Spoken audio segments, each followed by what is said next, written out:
Hey, quoi de neuf tout le monde? Dans cette vidéo, je vais vous présenter mon top 5 des meilleurs boîtiers pour gamers. Que vous soyez à la recherche de quelque chose de stylé, badass ou simplement d'un objet qui a l'air cool, je vous couvre. Sans plus tarder, on y va.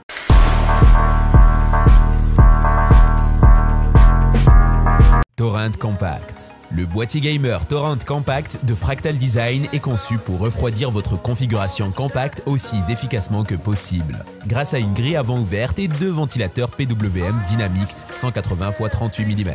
Il offre un refroidissement hautement efficace avec ou sans boucle d'eau et est parfait pour les amateurs de refroidissement par air qui recherchent un boîtier compact. Les points forts du boîtier gamer Torrent Compact sont sa conception robuste en acier et ses fenêtres en verre trempé, qui permettent une excellente ventilation et une visibilité optimale des composants internes. Il dispose également d'un panneau arrière en acier, d'un support pour carte graphique jusqu'à 330 mm, de 4 emplacements pour disque dur 3,5 pouces et de 3 emplacements supplémentaires pour SSD 2,5 pouces. De plus, il est livré avec un filtre anti-poussière amovible qui permet une maintenance facile.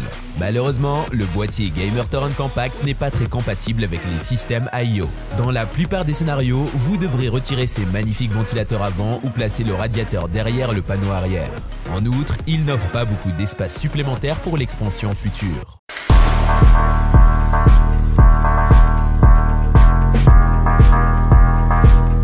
O11 Dynamic Evo. Le boîtier O11 Dynamic Evo est un boîtier de jeu PC conçu par Lian Li. Il est disponible en noir, blanc et gris et combine des caractéristiques classiques avec des caractéristiques modernes. Le boîtier est fait d'aluminium mat et de verre trempé pour une apparence unique et durable. Les points forts du boîtier O11 Dynamic Evo sont sa conception unique, sa durabilité et sa capacité à accueillir des cartes mères ATX, MATX et EATX. Il dispose également d'un panneau latéral en verre trempé qui offre une vue imprenable sur le système intérieur. De plus, il peut prendre en charge jusqu'à 360 mm de radiateur pour un refroidissement optimal. Les points faibles du boîtier gamer O11 Dynamic Evo sont son prix élevé et le fait qu'il ne peut pas prendre en charge les cartes mères mini ITX ou micro ATX. De plus, il n'y a pas beaucoup d'espace interne pour le stockage supplémentaire ou les composants supplémentaires tels que les cartes graphiques longues ou les alimentations à grande taille.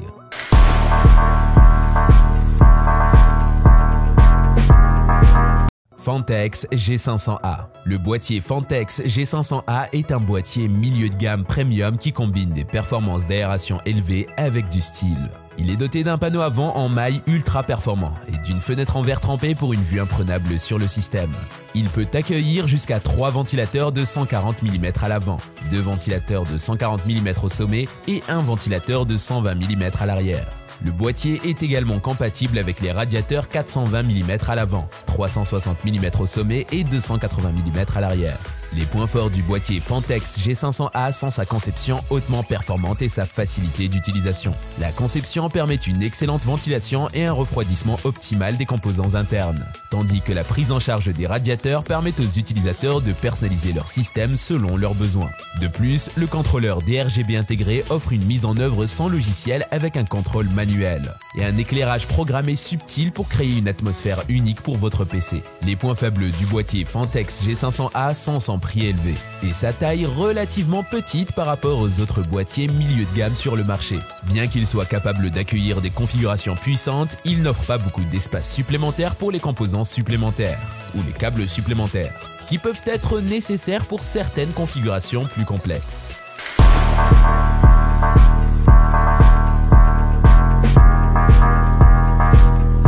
Height Y60. Le boîtier gamer Height Y60 est un boîtier ATX moyen tour premium qui offre une conception à 3 panneaux en verre trempé panoramique pour le meilleur potentiel photo et d'affichage. Il comprend également une canopée de câbles de montée de protection qui intègre parfaitement le câble PCIe 4.0 inclus. Les points forts du boîtier gamer Height Y60 sont sa conception à 3 panneaux en verre trempé panoramique, la canopée de câbles de montée intégrée et le câble PCIe 4.0 inclus. La conception à 3 panneaux en verre trempé permet aux utilisateurs d'admirer leur configuration comme il se doit et la canopée de câbles de montée protège les composants internes contre les dommages causés par les câbles. Le câble PCIe 4.0 inclus offre des vitesses plus rapides pour les cartes graphiques modernes, ce qui est très utile pour les joueurs exigeants. Les points faibles du boîtier gamer Height Y60 sont son manque d'alimentation et sa taille limitée pour certains systèmes plus grands. Les utilisateurs devront donc adapter une alimentation séparément, ce qui peut augmenter considérablement le coût total du système.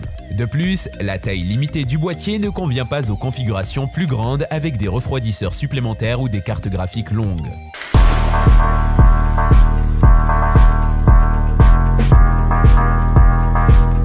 LANCOOL 3. Le boîtier gamer LANCOOL 3 de Lian est un châssis modulaire de tour moyenne qui offre une variété de configurations. Il est équipé de 4 ventilateurs PWM140, ARGB ou non RGB, et d'une structure optimisée pour l'aération. Le boîtier est en aluminium noir, SECC, et verre trempé. Il a des dimensions de 20,71 x 9,37 x 20,59 pouces.